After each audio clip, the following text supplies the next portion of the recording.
ഞാൻ നോവലിൽ പറയുന്നുണ്ട്, ലോകത്തിൽ നടന്നുള്ള ഏറ്റവും വലിയ യുദ്ധങ്ങൾ അതുപോലും പ്രണയത്തിൻ്റെ പേരിലുള്ളതാണ്. ശ്രീ മുകുന്ദന്റെ ഏഞ്ചൽ മേരിയിലേക്ക് 100 ദിവസം പ്രണയഭരിതമായ ഒരു അന്തരീക്ഷത്തിലാണ് പ്രകാശനം നടന്നത്. പുസ്തകം ഇന്നലെ തന്നെ വാങ്ങി വായിച്ചു. പ്രണയം നിറഞ്ഞ് കവിഞ്ഞൊഴുകുന്ന അഗ്നി പോലെ മിന്നുന്ന ഒരു പുസ്തകമാണ്. തീർച്ചയായിട്ടും എല്ലാ വായനക്കാർക്കും ഇഷ്ടപ്പെടും. പ്രത്യേകിച്ച് യുവ വായനക്കാർക്ക് ഒരുപാട് ഇഷ്ടപ്പെടുന്ന രീതിയിലാണ് പുസ്തകം തയ്യാറായിരിക്കുന്നത്. എം മുകുന്ദനോളം ഞങ്ങളെ പ്രണയിക്കാൻ പ്രേരിപ്പിച്ച ഒരു എഴുത്തുകാരൻ ഇതുവരെ ഉണ്ടായിട്ടില്ല.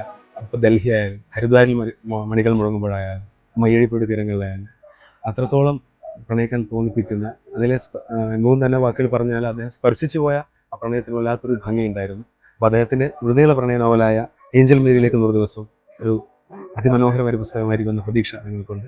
ഉറപ്പായിട്ടും ഒരു ഗംഭീര പുസ്തകം. എഴുത്തിൽ എന്നും പുതുമ കൊണ്ടുവരുന്ന എഴുത്തുകാരനാണ് എം മുകുന്ദൻ. എം മുകുന്ദന്റെ പുതിയ നോവല് പ്രണയത്തെ പറ്റി പറയുന്നതാണ് ഏഞ്ചൽ മേരിയിലേക്ക് 100 ദിവസം.